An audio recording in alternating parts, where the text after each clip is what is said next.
नमस्कार दोस्तों। आज अपन राजस्थान का भूगोल के बारे में अध्ययन करेंगे। राजस्थान का भूगोल जो है उसमें पहला टॉपिक आता है राजस्थान के भौगोलिक क्षेत्र। राजस्थान को मुख्यतः 4 भौगोलिक क्षेत्रों में बांटा गया। कौन कौन से? एक आता है मरु क्षेत्र। मरु मतलब मरुस्थलीय क्षेत्र। मरुस्थलीय क्षेत्र आता है। मरुस्थलीय क्षेत्र में केवल मिट्टी पाई जाती है। मरुस्थलीय क्षेत्र तेथिस सागर का भाग है। कौन सी सागर का भाग है? तेथिस सागर। पहले कहा जाता था कि पृथ्वी जब बनी थी तब इसमें बीच में तेतीस सागर था। ऊपर वाला हिस्सा था जो गोडाउन लैंड थी और नीचे वाला हिस्सा था जो अंगारा लैंड था। तो कहा जाता है कि जो मरुस्थल है वो तेतीस सागर का अवशेष है। अब बात करते हैं, एक मिनट, अब बात करते हैं दूसरे क्षेत्र की। दूसरा क्षेत्र है इसमें अरावली। जो अरावली का क्षेत्र है जिसमें पर्वत पहाड़ पाए जाते हैं, ऐसे ये पर्वत पहाड़ पाए जाएंगे यहाँ पे। वो कौन सा क्षेत्र है? गोडाउन लैंड का क्षेत्र है, ठीक है। और तीसरा जो क्षेत्र है, तीसरा क्षेत्र कौन सा? मैदानी क्षेत्र। इसे भी मैदानी क्षेत्र को, इस मैदानी क्षेत्र को भी किसका भाग माना है? तेतीस सागर का अवशेष माना है। और चौथा भाग बताया गया है पठार। पठार भी गोडाउन लैंड, यानी कि पत्थर है, यहाँ पर भी पठार पाए जाते हैं, इसलिए इसे भी गोडाउन लैंड का हिस्सा माना है। तो 4 भाग हो गए अपने, कितने? 4 भाग। एक मरुस्थल, एक अरावली, एक मैदानी क्षेत्र, एक पठार, ठीक है। राजस्थान की जो अक्षांशीय स्थिति है, अक्षांशीय और देशांतरीय स्थिति है, वो है राजस्थान 23 डिग्री 3 मिनट उत्तरी अक्षांश से 30 डिग्री 12 मिनट उत्तरी अक्षांश तक स्थित है। और देशांतर स्थिति है 69 डिग्री 30 मिनट उत्तरी देशांतर से 78 डिग्री 17 मिनट उत्तरी देशांतर स्थित है। यहाँ दोनों में क्या आएगा? उत्तरी आएगा, ठीक है। ये देशांत अक्षांश और देशांतर स्थिति होगी। अब बात करते हैं, पहला क्या है अपना, सॉरी एक मिनट, केवल पहला है अपना मरुस्थल, पश्चिम का मरुस्थल। राजस्थान में पश्चिम में स्थिति किसकी? मरुस्थल की। मरुस्थल को क्या बोलते हैं? थली। वैसे क्या बोलते हैं मरुस्थल को? थली। मरुस्थल को 2 भागों में बांटा गया। कौन कौन सी? शुष्क मरुस्थल और अर्ध शुष्क मरुस्थल। मरुस्थल को कितने भागों में बांटा? 2 भागों में। कौन से भाग है ये देखो, मैं दिखाता हूँ। ये ऊपर तो बांटा है शुष्क मरुस्थल में, और इसके नीचे बांटा है ये, इसके नीचे बांटा है ये अर्ध शुष्क मरुस्थल में। शुष्क वह क्षेत्र है जहाँ पे बिल्कुल भी एकदम ऐसे रेत के बालू का स्तूप बने हुए होते हैं। दिखाता हूँ। शुष्क मरुस्थल होता है, उस शुष्क मरुस्थल में पाए जाते हैं बालू का स्तूप, या बालू का युक्त क्षेत्र, और एक बालू का मुक्त क्षेत्र। ये किसकी बात कर रहे हैं? शुष्क क्षेत्र की। बालू का स्तूप युक्त जो क्षेत्र है उसमें पाए जाते हैं कॉरिडोर, यानी कि जैसे हवा चलती है तो मिट्टी को उड़ा के लेके जाती है और एक लाइन बना देती है। जैसे चलते हैं ना, तो एक जैसे लाइन से क्रमबद्ध चलने के लिए कॉरिडोर बना देते हैं ना, वैसे मिट्टी के कॉरिडोर पाए जाते हैं। उस क्षेत्र को बोलेंगे कॉरिडोर क्षेत्र। एक होता है बरखान। बरखान क्या होता है कि मिट्टी के अर्धचंद्राकार बालू का स्तूप पाए जाते हैं। टीले जिन्हें बोलते हैं ना, मिट्टी के टीले, वो कैसे? अर्धचंद्राकार, यानी एक साइड से हवा आएगी तो क्या करेगी? वो मिट्टी को उड़ा के लेके जाएगी और बालू का स्तूप का निर्माण करेगी, अर्धचंद्राकार। एक होता है अवरोधी बालू का स्तूप, एक होता है तारा बालू का स्तूप, एक अनुप्रस्थ बालू का स्तूप। ये बालू का स्तूप यानी कि मिट्टी के जो टीले बनते हैं हवा से शुष्क क्षेत्र में, उनके प्रकार हैं। अब बात करते हैं अपन बालू का स्तूप मुक्त क्षेत्र, यानी जहाँ बालू का स्तूप नहीं पाए जाते, मैदानी क्षेत्र पाया जाता है। यहाँ मैदानी भाग पाया जाता है, यह रेतीला होता है, मतलब रेत रेत बिखरी रहती है बस। यहाँ जनसंख्या निवास करती है और जल भी पाया जाता है। जहाँ लाठी सीरीज की बात करें अपन, लाठी सीरीज क्या है? लाठी सीरीज जैसलमेर का एक क्षेत्र है जहाँ पे कुछ, यानी कि वहाँ पे शायद कोई नदी रही होगी जिससे एक पानी की, या जैसे हम भूमिगत जल की पट्टी पाई गई है, जिसे हम लाठी सीरीज कहते हैं। और एक चंदन नलकूप पाया जाता है, यानी कि कुआं। चंदन नाम का एक कुआं पाया गया, जिसे हम बोल सकते हैं थार का गड़ा। थार का गड़ा किसको बोलते हैं? चंदन कुएं। जैसलमेर में है ना, ठीक है। अब है अपने पास अर्धशुष्क मरुस्थल। इसमें क्या है? अर्धशुष्क मरुस्थल किसका भाग है? लूनी नदी है ना, उस लूनी बेसिन का भाग है। नागौरी उच्च भूमि है, शेखावाटी क्षेत्र है, गग्गर का मैदान है। अब इनके अंतर्गत क्या क्या होता है? लूनी बेसिन तो क्या है? लूनी बेसिन की बात करें अपन, लूनी बेसिन क्या है? लूनी बेसिन पाली, जालोर, सिरोही, जोधपुर और नागौर क्षेत्र इसमें आता है। ये लूनी पश्चिम की प्रमुख नदी है, पश्चिम क्षेत्र की प्रमुख नदी है लूनी। और इस लूनी नदी के कारण जो मैदानी क्षेत्र बनता है, यानी कि जो रेतीला क्षेत्र बनता है, उसे कहते हैं हम शुष्क मरुस्थल, या सॉरी अर्ध शुष्क मरुस्थल। दूसरी बात करें शेखावाटी क्षेत्र। शेखावाटी क्षेत्र में क्या होता है? बांगर प्रदेश भी बोलते हैं। इसमें क्या है? थोड़ी कंकड़ी मिट्टी पाई जाती है। यहाँ कांतली नदी है, कांतली नदी के कारण क्या बनता है, जो जैसे नदियों के पास नहीं देखते थोड़े कंकर कंकर वगैरह मिट्टी में पाई जाती है, तो वो होती है कांतली नदी के कारण यहाँ पे अर्ध शुष्क मरुस्थल का निर्माण होता है। ठीक है, नेक्स्ट देखते हैं अपन। तो ये कांतली सॉरी शेखावाटी शेखावाटी क्षेत्र की बात कर रहे थे अपन।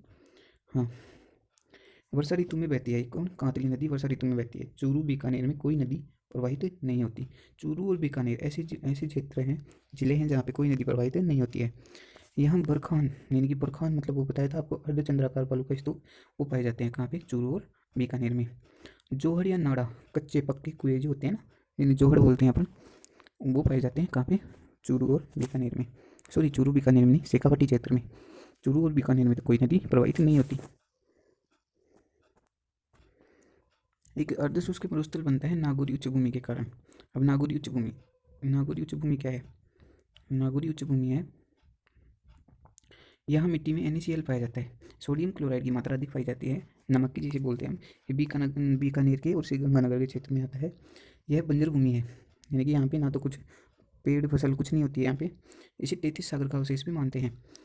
ठीक है, ये है नागौरी उच्चभूमि, ये भी अर्धशुष्क मरुस्थल का निर्माण करती है। घग्गर के मैदान की बात करें तो घग्गर का मैदान क्या है, घग्गर नदी है जो हनुमानगढ़ और गंगानगर जिले में प्रवाहित होती है, लगभग 75% भाग बनाती है। कौन, घग्गर नदी है, या फिर बोल सकते हैं हम अर्धशुष्क जो मरुस्थल है वो हनुमानगढ़ और गंगानगर का 75% क्षेत्र घेरता है। यहाँ इंदिरा गांधी नहर द्वारा कृषि क्षेत्र में सिंचाई की जाती है। कौन सी नहर के द्वारा, इंदिरा गांधी नहर के द्वारा सिंचाई की जाती है। यहाँ कुछ समस्याएं पाई जाती है मिट्टी में। सेम की समस्या क्या है,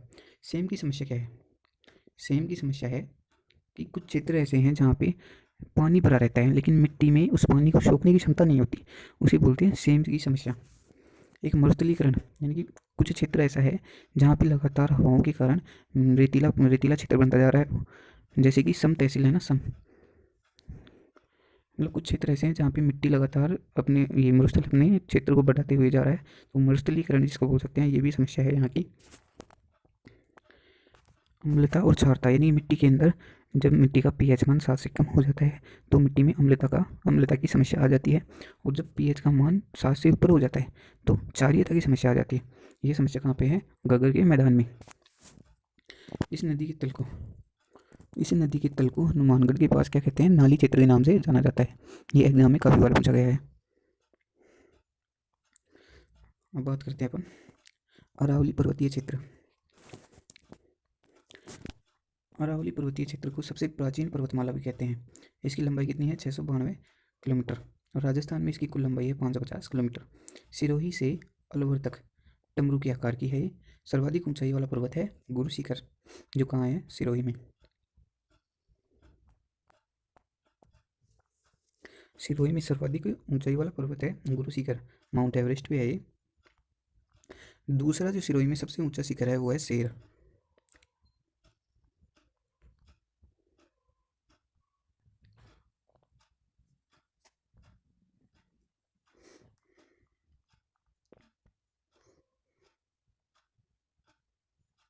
ये देखिए, ये डमरू के आकार का जो है ये है अरावली पर्वतीय क्षेत्र। इसे मैंने सीधा कर दिया है, वरना ये कैसे आता बताऊँ, ये आता ऐसे,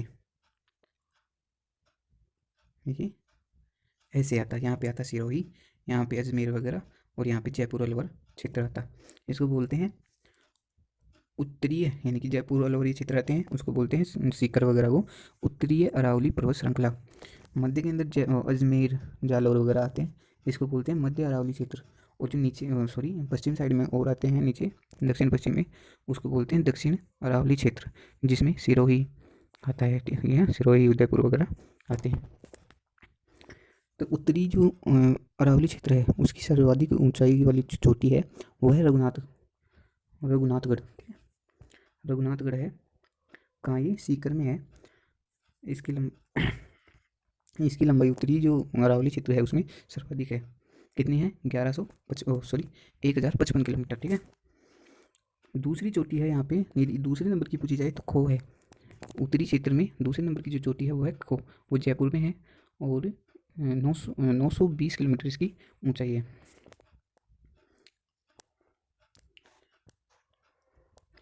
मध्य अरावली क्षेत्र की बात करें तो मध्य अरावली क्षेत्र में सर्वाधिक ऊंची चोटी है जो है मोरारजी, जो है 933 किलोमीटर, जो कि अजमेर में स्थित है।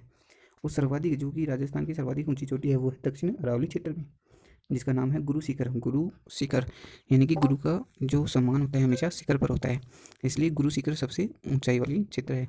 1722 किलोमीटर से इसकी 1727 किलोमीटर ऊंचाई मानी जाती है।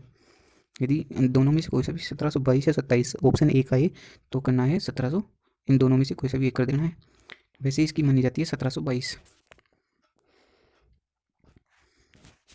कहाँ पर है? सिरोही में है, माउंट आबू में। और दूसरी ये जो है सबसे ऊंची वाली दक्षिणी क्षेत्र में वो है शेर, जिसकी ऊंचाई है 1597 किलोमीटर। अब बात करें गुरु शिखर को संतों का शिखर भी कहा जाता है।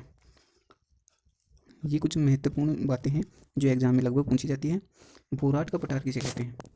बोराट का पठार कहते हैं गोगुंदा और कुंभलगढ़ के मध्य स्थित पठार को बोराट का पठार कहते हैं। अरावली में खनिज प्रचुर मात्रा में पाए जाते हैं, सबको पता है। अरब सागर को अरावली का पिता या जनक भी कहा जाता है, ये भी सबको पता है। यह रेगिस्तान की पूर्वी विस्तार को रोकता है। रेगिस्तान के पूर्वी विस्तार को रोकता है, सीधी सी बात है इसमें कि रेगिस्तान जो तेज हवाओं से अपने विस्तार को इधर करता है। एक मिनट दिखाता हूँ आपको।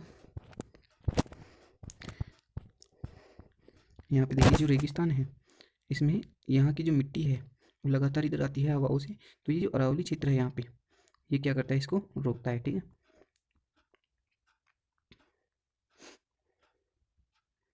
अब बात करते हैं तीसरे क्षेत्र की, पूर्वी मैदान की।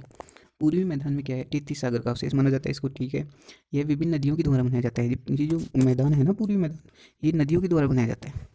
एक है बनास बाणगंगा बेसिन, बेसिन बोलते हैं उनकी नदियों के आसपास के क्षेत्र को या उनसे बनाए हुए मैदान को। तो बनास नदी को वन की आशा नदी भी कहते हैं, वन की आशा भी कहते हैं। मालपुरा करौली का मैदान जो है ना वो बनास और बाणगंगा नदी के द्वारा बनाया गया है। बनास का बेसिन उत्तरी पूर्वी भाग है कौन सा? मालपुरा और करौली का जो मैदान है ना,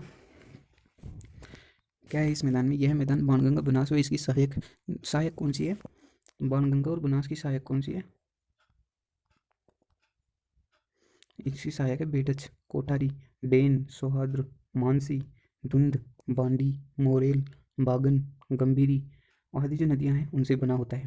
और ये जो क्षेत्र, ये जो मैदान है ना ये कटा पटा है, कहीं पर गड्ढे हैं थोड़े से, तो कहीं पे जैसे बीच में दरारें जैसी नहीं होती हैं वैसे है कटा पटा क्षेत्र। इसकी किसका बेसिन है? किसका मैदान है? बाणगंगा और बनास का बाणगंगा और बनास बेसिन है। अब बात करते हैं चंबल की। चंबल का बेसिन, चंबल नदी जो होती है मध्य प्रदेश से आती है। चंबल बेसिन उत्खात स्थलाकृति हेतु भारत में जानी जाती है। यह मध्य प्रदेश से निकलती है जो राजस्थान के चित्तौड़गढ़ में प्रवेश करती है।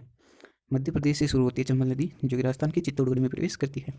इसकी लंबाई 480 किलोमीटर है। कितनी है? 480 किलोमीटर, जो कोटा 12 तक फैली होती है।